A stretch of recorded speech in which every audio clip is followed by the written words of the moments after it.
Welcome to the Theogonia episode number 1। Episode के start में हम देखते हैं कि पुराने समय में एक सेना की टुकड़ी कुछ बंदर टाइप मॉन्स्टर के साथ दो हाथ कर रही है और इस फाइट में बंदर उन लोगों पर थोड़े हावी होने लगे थे और एक काई नाम का लड़का अपने टीम लीडर मांजो से मदद मांगता है, मगर वो बंदर उन दोनों को ही नीचे गिरा देता है और उन्हें घेर लिया जाता है।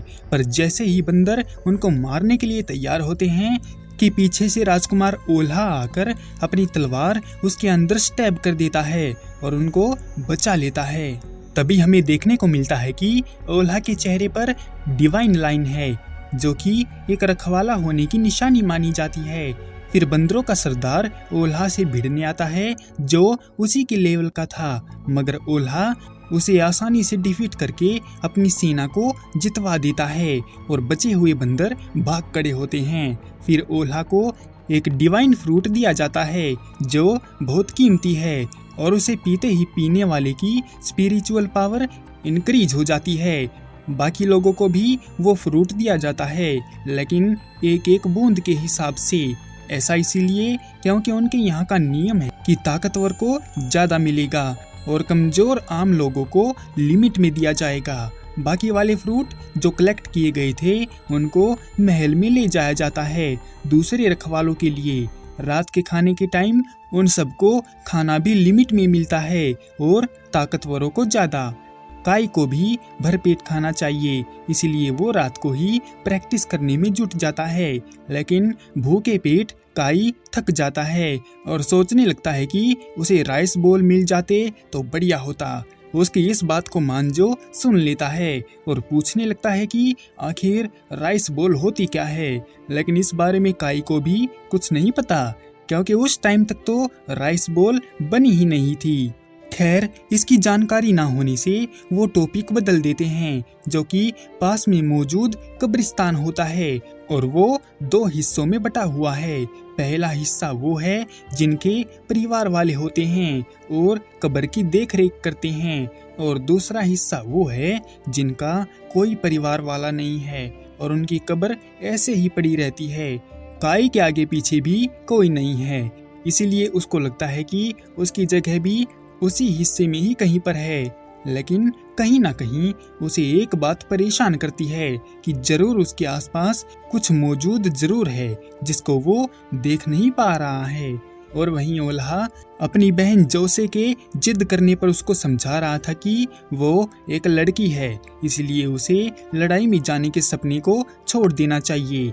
ये सुनकर जोसे मायूस हो जाती है, जबकि काई मांजो के साथ अपनी प्रैक्टिस जारी रखता है और तभी मांजो काई को गिरा देता है और काई को एकदम से एहसास होता है कि वो अपनी दुनिया से अलग किसी और ही दुनिया में आ गया है, जहाँ पर उसे ऊंची ऊंची इमारतें और तेजी से चलती हुई अजीब तरह की चीजें जो कि एक लाइन में चल रही थी।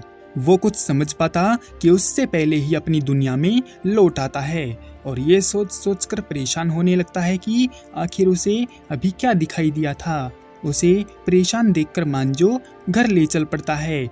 जो कुछ भी काई के साथ हो रहा है वो कुछ और लोगों के साथ भी हो रहा है, लेकिन काई बता नहीं सकता कि उसे भी वो दुनिया दिखाई दे रही है और उसी में उसको राइस बोल दिखाई दिए थे।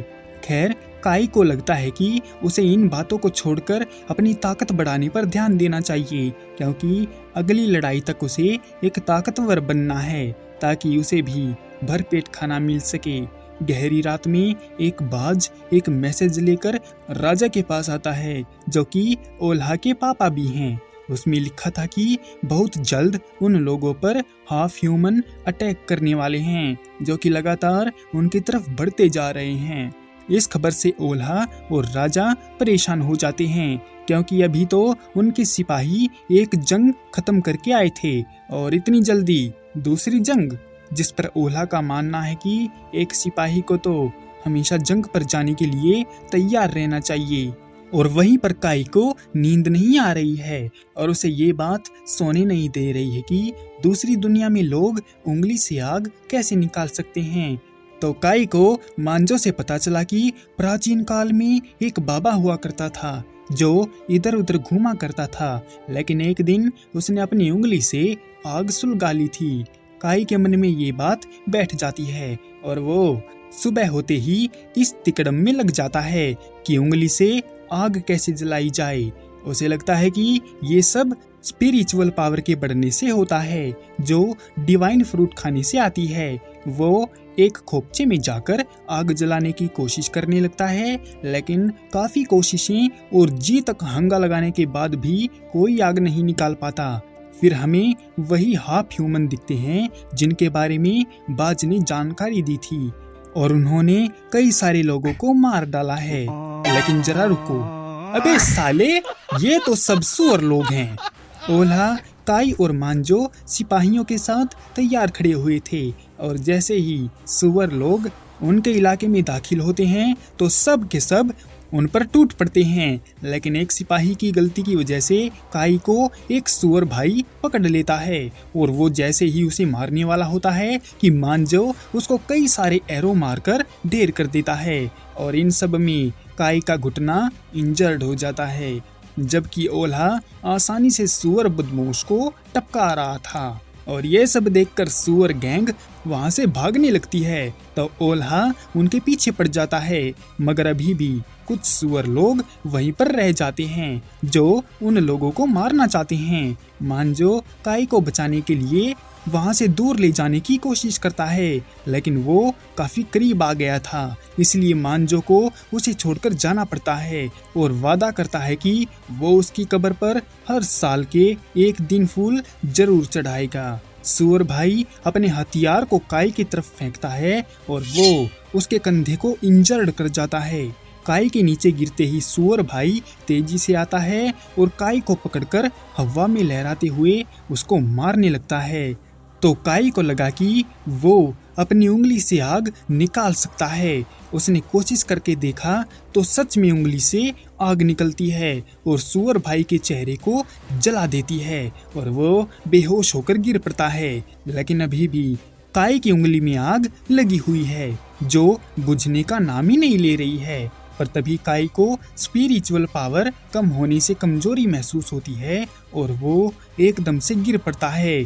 उसे लगता है कि अगर वो बहती हुई स्पिरिचुअल पावर को एक बांध के जैसे रोक दे तो उसकी कमजोरी खत्म हो सकती है। काई ऐसा करने में सफल होता है कि इतने में ही सुअर भाई भी उठकर काई को पकड़ता है और उसे नदी में गिराने के लिए चल पड़ता है और नदी के पास आते ही काई अपनी चाकू से सुअर भाई की गर्दन काट देता है, जिससे वो दोनों ही उसमें गिर पड़ते हैं और काई को लगता है कि अब उसका खेल खत्म हो जाएगा, वो भी इतनी बुरी तरह से। इसी के साथ the end of Theogonia episode number 1। मिलते हैं किसी और वीडियो में, तब तक के लिए सायोनारा।